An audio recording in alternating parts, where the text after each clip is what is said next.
નમસ્કાર, હું પ્રવીણ. સરકાર આગોતરા આયોજનમાં જો સરકારને કોઈ એવોર્ડ આપવાનો આવે તો એ છે તારાની ખરીદી.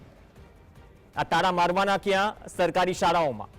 કારણ જે પણ હોય, પરંતુ કથળતી જતી શિક્ષણ વ્યવસ્થા અને સરકારી શાળાઓનું ધનોતપનોત નીકળી રહ્યું છે. ક્યાંક શિક્ષકો ખૂટી રહ્યા છે, ક્યાંક એક વિદ્યાર્થી સામે 2 શિક્ષકો છે અને શાળા બંધ થાય છે. હજારો શિક્ષકોની જગ્યા ખાલી છે. કાયમી ભરતી કરવાની વાતો વચ્ચે આંદોલનો થયા અને સરકારે આખરે થોડી બાંહેધરી આપી. એ ભરતી થઈ નથી. જ્યારે જીતુભાઈ વાઘાણી શિક્ષણ મંત્રી હતા એ સમયે જે કાયમી ભરતીની જાહેરાત થઈ હતી એ પણ પૂરી ભરતી થઈ નથી. અને ઉપરથી ઉત્તર ગુજરાતના એક જિલ્લામાં એટલે કે અરવલ્લી જિલ્લામાં 7 સરકારી પ્રાથમિક શાળાને ખંભાતી તાળા લાગશે. કેટલીક શાળા છે જેમાં વર્ગો બંધ થશે. અમુક શાળા એવી પણ છે કે જ્યાં મેં કહ્યું એમ કે એક વિદ્યાર્થી અને 2 શિક્ષકો હતા, એટલે શાળા બંધ કરવાની ફરજ પડી.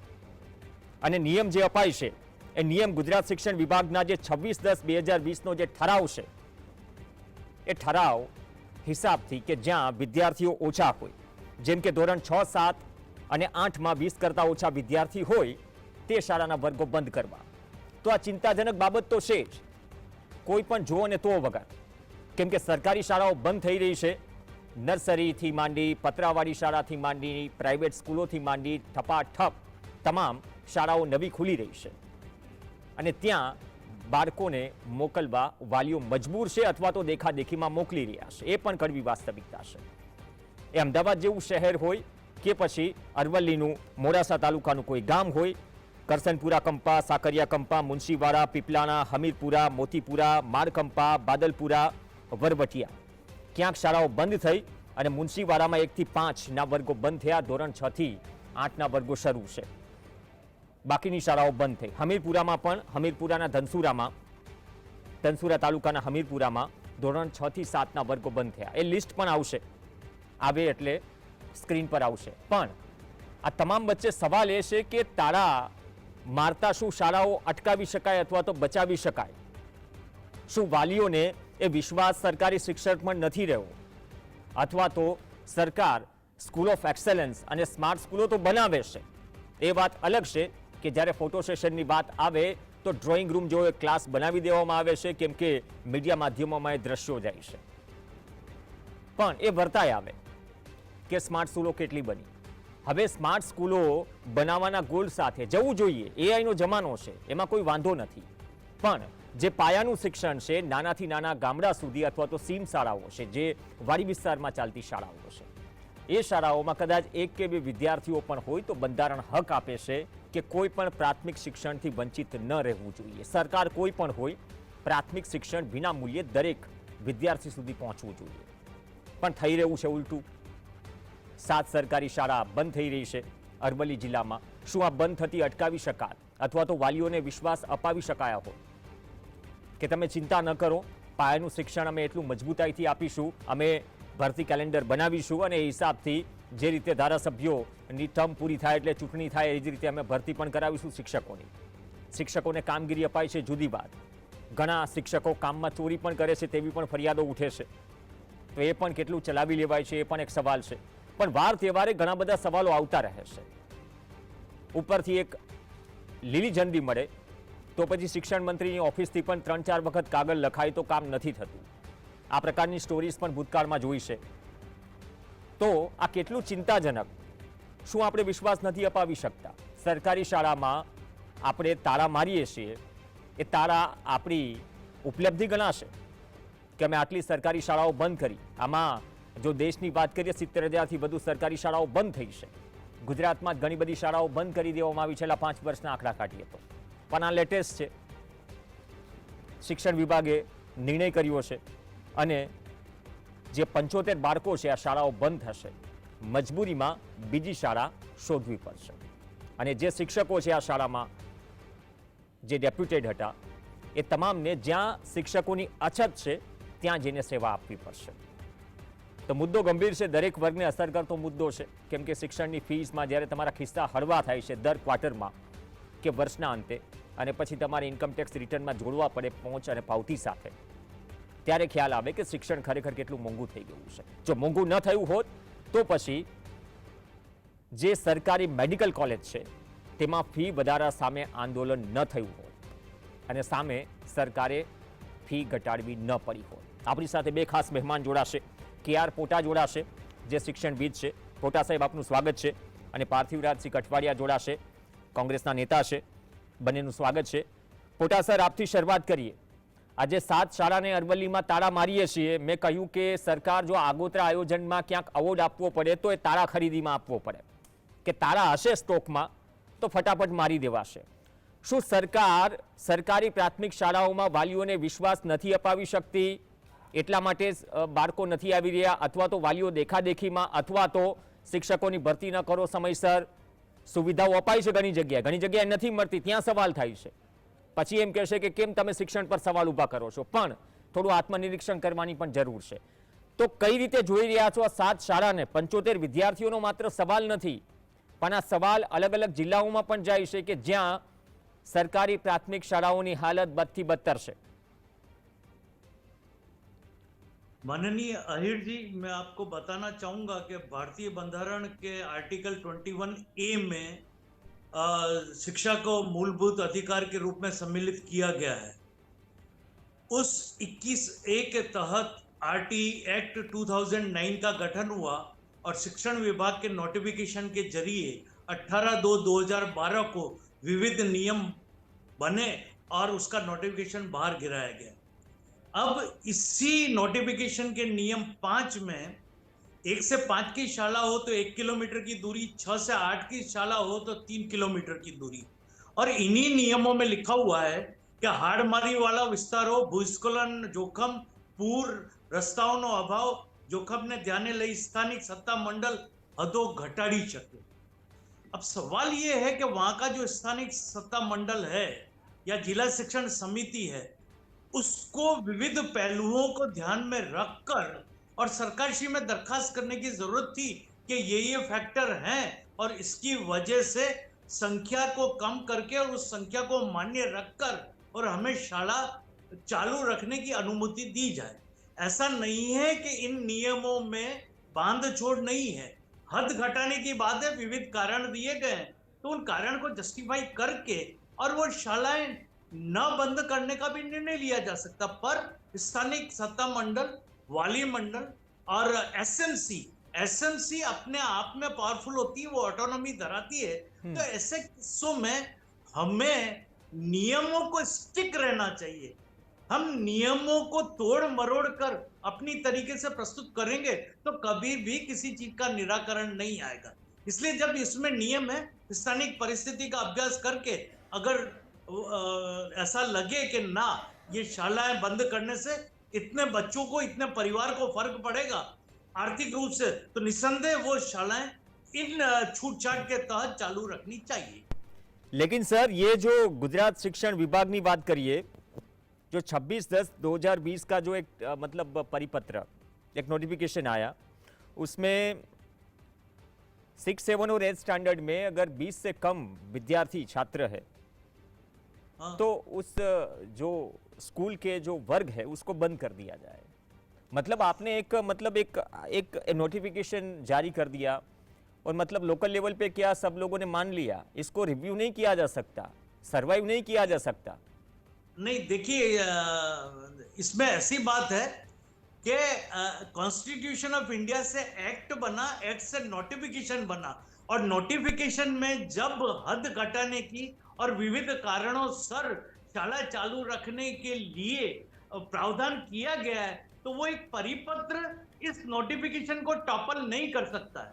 तो सरकार को सत्ताओं के मर्यादा में और सत्ताओं के व्याप में ये चीज सोचनी चाहिए, जनहित में. और सरकार का गठन जब होता है तो वो लोक कल्याण अर्थ ही होता है, वो डेविएट नहीं हो सकते. स्थितियों का जायजा लेना चाहिए, एनालिसिस करना चाहिए. मैं बार बार GSTV, VTV वगैरह अलग अलग जगह कह चुका हूं कि रिसर्च और एनालिटिकल एस्पेक्ट होना चाहिए. आपने वहां पे विद्या समीक्षा केंद्र में सारा कुछ क्या कहते हैं कंप्यूटर सेक्शन के हवाले कर दिया है. आपने ना कोई ब्रांच रखी है, ना कोई रिसर्च का एस्पेक्ट रखा. एक कंप्यूटर वाला सारा सेक्शन चलाता है. ये किस तरीके से हो सकता है? तो क्या एक ही स्टूडेंट बचा हो तो उसके पास शिक्षा लेने का पूरा अधिकार नहीं है क्या? क्यों नहीं नहीं है? नहीं उसको नहीं, एक जो दलील दी गई है, नहीं नहीं दलील दी गई है, डीईओ ने जो दलील दी है, जो हाँ, और मतलब देखिए, स्कूल एक बंद चीज की गई मैं कि वहां बताया पे कि एक ही हमारे विद्यार्थी था, कुछ एक ही बात- छात्र था, 2 शिक्षक थे, उसको बंद करना पड़ा। तो मतलब ये मतलब विश्वास नहीं दिला पा रही है सरकार, या फिर बात अलग है कि नहीं आप 1 से 8 में आइए, आपका जो मूलभूत अधिकार है प्राइमरी एजुकेशन का, उसको हम बखूबी फुलफिल करेंगे और आपको कहीं और जाने की जरूरत नहीं पड़ेगी, आपको फीस चुकाने की जरूरत नहीं पड़ेगी। सरकार तो वैसे बोल रही है, हर एक सरकार, उसमें कुछ मतलब उपलब्धि नहीं है सरकार की कि 1 से 8 का एजुकेशन फ्री है, आप आइए। तो ये गले बात नहीं उतर रही है, क्या है क्या चक्कर? क्योंकि ये जिले बदलते हैं सर, गांव बदलते हैं, लेकिन स्कूल पिछले 5 साल में जितनी बंद हुई है गुजरात में, विधानसभा में भी ये आंकड़ा आया, लेकिन उसको तोड़ मरोड़ के या फिर अपनी अनुकूलता के हिसाब से जवाब हमें मिलता है, तो क्या सही है? नहीं, देखिए आयर जी, एक चीज बड़ी स्पष्ट है कि जो कंसर्न डीपीओज होते हैं उनको बहुत संजीदगी से इस इश्यू को डील करना चाहिए, क्योंकि बंद कर देना वो बड़ा आसान काम है, पर चालू रखना ये कठिन काम है और जनहित में निर्णय लेने का काम है। तो ऐसे में मेरा बहुत स्पष्ट तरीके से कहने का है कि नियम 5 के सब क्लोजेस का अभ्यास किया जाए और जहां जहां हद में छूट दी जाती है उसके अकॉर्डिंगली प्रपोजल तैयार करी जाए और सरकार की मंजूरी ली जाए। तो इसमें सरकार जब बंद करने के लिए कह सकती है तो सरकार वही सरकार चालू करने के लिए भी कह सकती है with proper justification. Okay Parthivraj, ઘણા બધા કોંગ્રેસના વિપક્ષના ધારાસભ્યોએ પણ વિધાનસભામાં સવાલ ઉઠાવ્યો છેલ્લા 3 કે 4 કે 5 વર્ષની વાત થાય કે આટલી શાળાઓ બંધ થઈ, ઘણી જગ્યાએ મોડેલ સ્કૂલ ખુલી, ઘણી જગ્યાએ સ્કૂલ ઓફ એક્સલન્સની વાત ચાલે છે પાર્થિવરાજ, અને આ પરિસ્થિતિમાં જો વિદ્યાર્થીઓ જ ન હોય શાળામાં તો એક કારણ એ પણ છે, એટલે કોઈક નિયમ હોય, નિયમ સામે પણ ઇન્ટેન્શનની વાત છે, ઈચ્છા શક્તિની વાત છે। સરકારમાં કોઈ પણ હોય, વિપક્ષમાં કોઈ પણ હોય, કાલ સવારે તમે સરકારમાં આવો અથવા કોઈ પણ વિપક્ષમાં હોય, પણ સરકારી શાળા બંધ કરવી પડે, શું એવી સ્થિતિમાં આપણે આવી ગયા છીએ અમુક જગ્યાએ? और दूसरा एक चीज और सर है सर जी, कि पार्थिव भाई मैं सब- पार्थिव भाई से सवाल था सर, मैं आपके पास आ रहा हूं। पार्थिव भाई अनम्यूट करशो तो अवाज सांभળી શકીએ, તમારા તરફથી અનમ્यूट કરશો।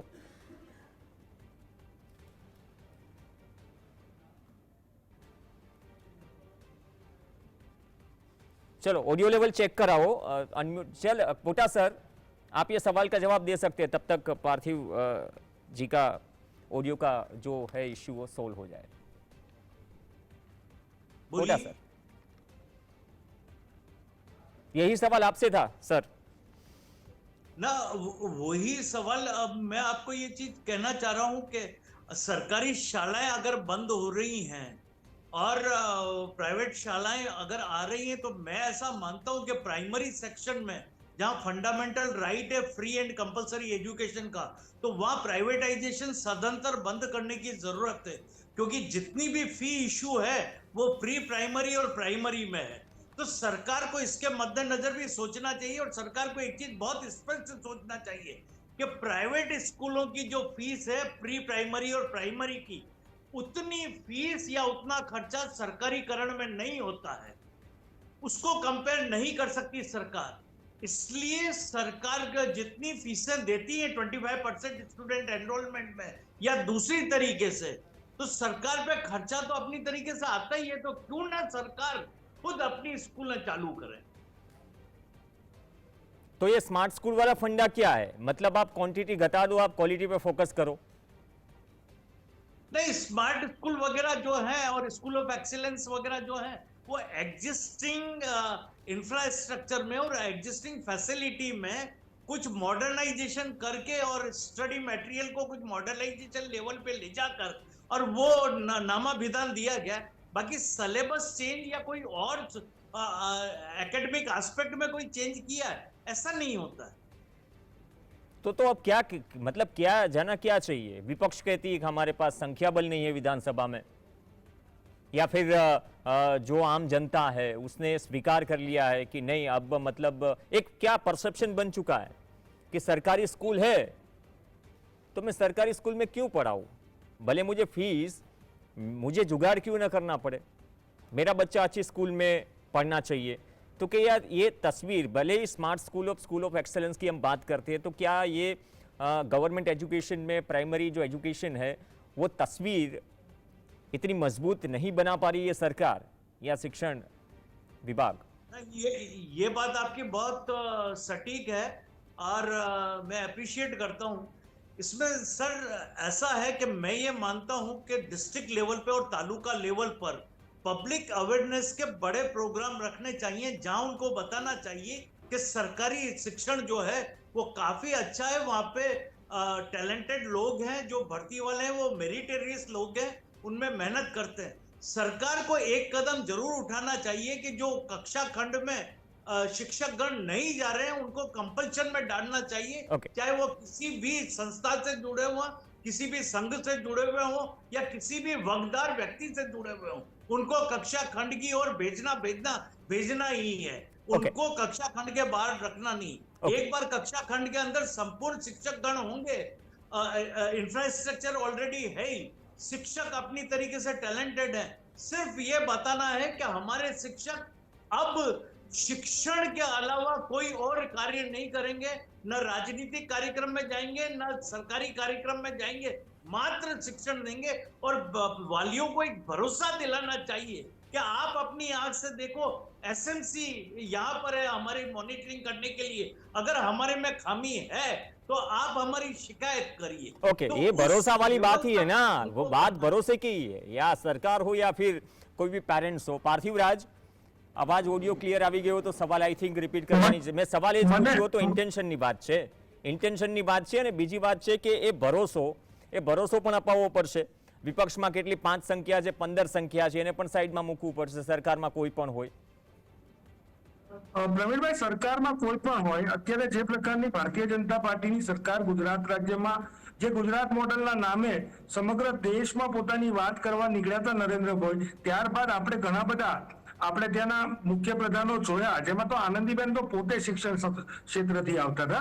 દુઃખ સાથે કહેવું પડે કે સ્માર્ટ સ્કૂલોની વાત કરવા વાળા લોકો સ્માર્ટ સરકાર નથી બનાવી શકતા।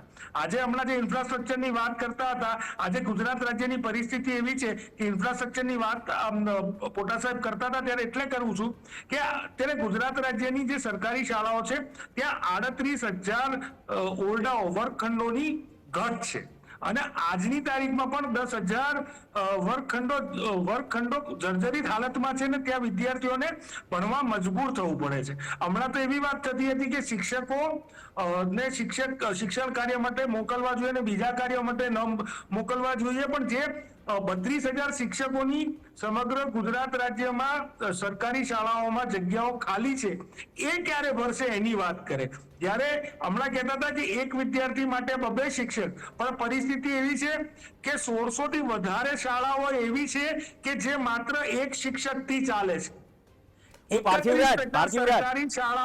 પાર્થિવરાજ, એ આંકડાઓ આપણે ઘણી વખત ચર્ચી ચૂક્યા છે, પણ મુદ્દો છે ને બંને તરફથી છે। ક્યાંક શિક્ષકની ઘટ છે, ક્યાંક વિદ્યાર્થીઓની ઘટ છે, તો વિશ્વાસ એ બંને તરફથી અપાવવો પડશે। સરકારે પણ અપાવવો પડશે કે એ સમયસર ભરતી કરે, અને બીજી તરફે વાલીઓને પણ અપાવવો પડશે કે તમે સરકારી શાળામાં મોકલો બાળકો, તમે ચિંતા ન કરો, તમારે 1-1.5 લાખ ફીસ બગાડવાની જરૂર નથી।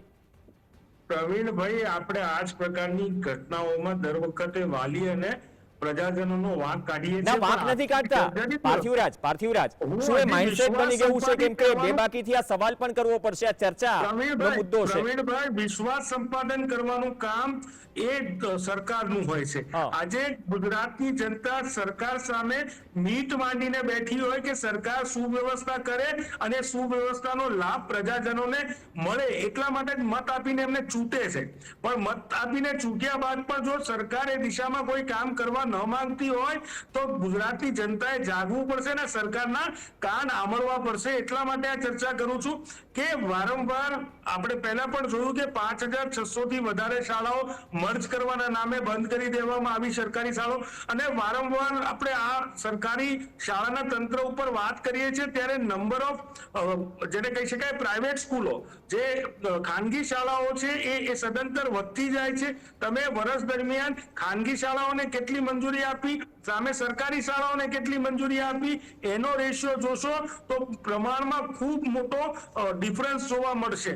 સરકારની જે વ્યવસ્થા છે, સરકાર સ્પષ્ટપણે જેની દિશા, જે એમની કામ કરવાની વૃત્તિ છે, એ સ્પષ્ટપણે દર્શાવે છે કે સરકારને શિક્ષણના વેપારીકરણ, શિક્ષણના ખાનગીકરણમાં રસ છે.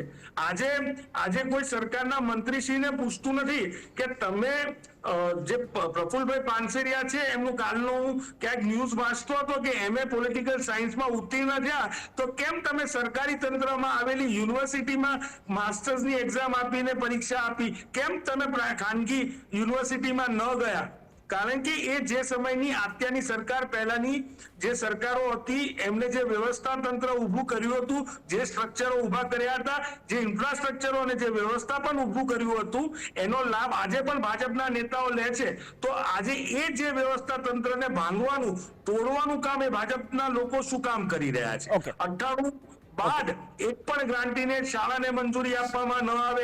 જે ગ્રાન્ટીનેટ શાળાઓ હતી એને સ્ટાફ ના આપ્યો. સ્ટાફ ના આપવાના લીધે મોટા પ્રમાણમાં કાં તો ગ્રાન્ટીનેટ શાળા સેલ્ફ ફાઇનાન્સમાં કન્વર્ટ થઈ ગઈ, અથવા તો એ શાળાઓ બંધ કરી દેવામાં આવી, મિલકતો વેચી દેવામાં આવી. આ જ કોલેજોમાં થતું આવ્યું, આ શાળાઓમાં થતું આવ્યું અને આ જ યુનિવર્સિટીઓમાં થતું આવ્યું. ને આ જ પ્રક્રિયા છે. પાર્થિવરાજ, બહુ સાચી વાત કહી તમે કે ઘણી વખત ભૂતકાળમાં કદાચ 80s ની બોર્ન જે પેઢી છે, જે શાળા કે સંસ્થામાં ભણી, એ શાળા કે સંસ્થાનું તમે થોડા પાછળ બનીને જોશો તો શું હાલત છે એ તમારી સામે છે, તમે જે સ્કૂલમાં ભણ્યા. પણ પોટા સાહેબ, એક કડવી વાસ્તવિકતા એ પણ છે ને, પાર્ટી કોઈ પણ હોય, શું કોઈ પણ પાર્ટીના નેતા આ પ્રાઇવેટ શિક્ષણમાંથી બાકાત છે? આ ખાનગી શિક્ષણને બહુ મોટો બિઝનેસ નથી બનાવી દીધો પોટા સાહેબ? જ્યારે આવક વધે છે તો શટર પાડવાની શું જરૂર છે? ખંભાતી તાળું સરકારી શાળાને મારો, ત્યારે બીજી 4 શાળાઓ ખુલશે. देखिए, ऐसा है कि विवेकानंद जी ने भी कहा है कि शिक्षा कभी व्यापारीकरण नहीं हो सकती. सुप्रीम कोर्ट और हाई कोर्ट ने भी अपने कई जजमेंट्स में कहा है कि शिक्षा को व्यापारीकरण नहीं बनाना चाहिए और उस एंगल से देखना नहीं चाहिए. पर अनफॉर्चुनेट पार्ट है कि हाई कोर्ट, सुप्रीम कोर्ट के जजमेंट और जिन विवेकानंद जी की हम अक्सर बातें करते हैं, उन विवेकानंद जी के अल्फाजों को भी हम तवज्जो नहीं देते हैं, हम ध्यान नहीं देते हैं और न ही उनके वजन की गहराई और गंभीरता को समझते हैं.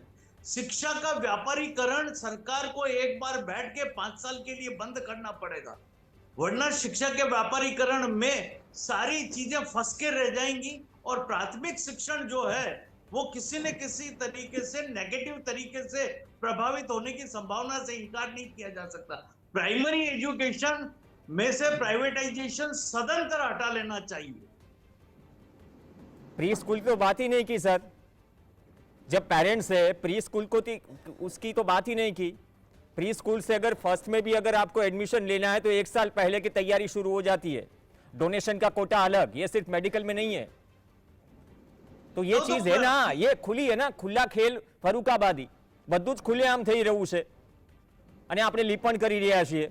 ના ના, અમે સુધારીશું, અમે બધું જ કરીશું, અમે વિશ્વાસ અપાવીશું. મેં એટલા માટે તમામ રાજકીય પક્ષનું નામ લીધું પોટા સાહેબ, તમામ રાજકીય પક્ષ. ना दैट्स राइट. आपकी बात और आपकी जो आज जो मैं आपके मन से जो सुन रहा हूं, उसमें मुझे भी ये लग रहा है कि आपको जितना दुख है शायद हम यहाँ बैठकर उस दुख को महसूस नहीं कर रहे हैं. ये आपकी गंभीरता के लिए मैं धन्यवाद अदा करना चाहूंगा. પાર્થિવરાજ, આટલા બધા મુદ્દાઓ છે, શિક્ષણ હંમેશા મુદ્દો રહ્યો છે વિપક્ષ માટે, પણ નંબર કેટલા હોય એમાં નથી પડવું. પણ આ પ્રકારના મુદ્દાઓમાં ઘણી જગ્યાએ વિપક્ષ ઘણા મુદ્દાઓ પર લડે છે, રસ્તા પર દેખાય છે. આ મુદ્દે પણ ભૂતકાળમાં લડતો કરી છે, પણ આ મુદ્દો શું મહિના 1.5 મહિનામાં ઠીક છે, જ્યાં સુધી મીડિયા માધ્યમોમાં રહે ત્યાં સુધી જીવતો રહે. અપેક્ષા વિપક્ષ પાસેથી પણ છે. પ્રવીણભાઈ, શિક્ષણના મુદ્દા ઉપર વારંવાર લડવાની વાત હોય. બાળક જન્મે ત્યારે એના બર્થ સર્ટિફિકેટ થી લઈ પ્રી નર્સરીમાં બિચારો મોંઘી દાટ ફી વાલીઓ ભરે. ત્યારબાદ સ્કૂલમાં આવે એટલે મોંઘીદાટ ફી ભરે, ટ્યુશનની ફી ભરે, ટ્રાન્સપોર્ટેશનની ફી ભરે, ચોપડા પણ ફરજિયાત દુકાનેથી લેવાના, બૂટ અને કપડા પણ ફરજિયાત દુકાનોથી લેવાના, ફીસ પણ એફઆરસી નક્કી કરે એના કરતા વધારે લેવાની. જેવો દીકરો કોલેજમાં આવે એટલે એને ખાનગી યુનિવર્સિટીઓ લૂંટે, ખાનગી યુનિવર્સિટીઓ લૂંટી એ વાલી અને વિદ્યાર્થીને લૂંટવાનું કામ કરે. એટલે એક આખી એક પરંપરા, ટ્રેડિશન લૂંટવાનું થઈ ગયું હોય એ પ્રકારની સમગ્ર ગુજરાત રાજ્યની શિક્ષણ વ્યવસ્થાની પરિસ્થિતિ થઈ ગઈ છે. માત્ર ખાનગી શિક્ષણને જ પ્રાધાન્ય મળે, ખાનગી શિક્ષણને ક્યાંક ને ક્યાંક આગળ વધારવાનું સરકાર કામ કરે. એટલે આપણે સૌએ જાગવું પડશે. અને એક શિક્ષણ વ્યવસ્થા, કારણ કે જે વ્યાખ્યા જેને કહી શકાય કે જીવન જરૂરિયાતની જે બાબતો આવે છે એમાં રોટી, કપડા, મકાન, આરોગ્ય અને શિક્ષણ આ પાંચેયનો સમાવેશ થાય છે. આપણે એટલા માટે તો વિપક્ષના પ્રવક્તાને મેં સવાલ કર્યો છે. સાથે સાથે આ મુદ્દાઓ ઉપર સદંતર લડવાની વાત હોય, ગામથી લઈ ગાંધીનગર સુધી, સડકથી લઈને સચિવાલય સુધી આ લડત ભારતીય રાષ્ટ્રીય કોંગ્રેસની વિદ્યાર્થી પાક હોય, યુવા પાક હોય કે પાર્ટીનું સંગઠન હોય, એ વિધાનસભામાં અવાજ ઉપાડવાનો હોય, સંસદમાં અવાજ ઉપાડવાનો હોય કે રોડ ઉપર એ અવાજને આંદોલનના રૂપે લઈ જવાનું હોય. પણ સ્પષ્ટ રીતે આ સરકાર બહેરી મૂંગી થઈ ગઈ હોય અને સ્પષ્ટપણે એની નીતિ સ્પષ્ટ દર્શાવે છે કે કેમ કરી આ ગુજરાતના વાલીઓ મોંઘવારીના ખપ્પરમાં હોમાય, મોંઘવારીથી ત્રસ્ત થઈને મોંઘીદાટ ફી ભરે અને એમના મળતિયાઓના ખિસ્સા ભરે. આ પ્રકારની પરિસ્થિતિ તમે જે વાત કરી રહ્યા છો, સીધું સાદું સર્ટિફિકેટ એ મળે છે. કદાચ જે તમામ વાલીઓ છે, લાખો વાલીઓ પણ અનુભવે છે કે ફી કેટલી મોંઘીદાટ છે. પણ અરવલ્લીમાં જે શાળાઓ બંધ થઈ રહી છે, શું એને ખંભાતી તાળા મારતા અટકાવી શકાયા હોત? અથવા તો વિશ્વાસનું પેદા નથી કરી સરકાર, પેદા નથી કરી શકી કે તમે આવો, પ્રાઇમરી એજ્યુકેશન લો, ચિંતા ન કરો, તમને મળશે, બધું જ મળશે. કાં તો શિક્ષકો મળશે, સારી શાળા મળશે, તમારે પ્રાઇવેટમાં નહીં જવું પડે. જેટલો જ રોલ સરકારનો છે, નહીં સમયનો અભાવ છે પાર્થિવરાજ, સમયનો અભાવ છે. અપેક્ષા રાખીએ કે ભૂતકાળમાં જે રીતે આંદોલનો કર્યા અથવા તો મુદ્દા જે વિપક્ષનું કામ હોય છે અથવા તો વિપક્ષનો ધર્મ હોય છે, આ મુદ્દે પણ વાલીઓને સમજે અથવા તો એ સેતુ બને અથવા તો માધ્યમ બને. મીડિયા તો બને જ છે, પણ વિપક્ષ પણ બને, કેમ કે દરેક ઘરને સ્પર્શતો મુદ્દો છે. નહીં તો આગોતરા આયોજનમાં તાળાની ખરીદી થઈ ચૂકી હશે. આજે અરવલ્લી જિલ્લો છે, આવતીકાલે કોઈ ઓર બીજો જિલ્લો હશે કે જ્યાં કોઈ આદેશ અથવા પરિપત્રને ધ્યાનમાં રાખીને ખંભાતી તાળા લટકાવી દેવાશે. અને બાકી પ્રાઇવેટ શિક્ષણનો વિકાસ તો આપણે જાણીએ જ છીએ, 4 સિંગ વાળો પ્રાઇવેટ શિક્ષણનો વિકાસ, જેમાંથી કોઈ બાકાત નથી. ધન્યવાદ પાર્થિવરાજભાઈ. પોટા સાહેબ, આપનો પણ ધન્યવાદ ચર્ચામાં જોડાયા. અમારો પ્રયાસ હતો કે જે મુદ્દો દરેક વર્ગને અસર કરે છે એ મુદ્દે માધ્યમ બની સરકાર સુધી અવાજ પહોંચાડવો. અપેક્ષા રાખીએ કે એ પ્રયત્નો થાય કે સરકારી શાળાને ખંભાતી તાળા ન લાગે. નમસ્કાર.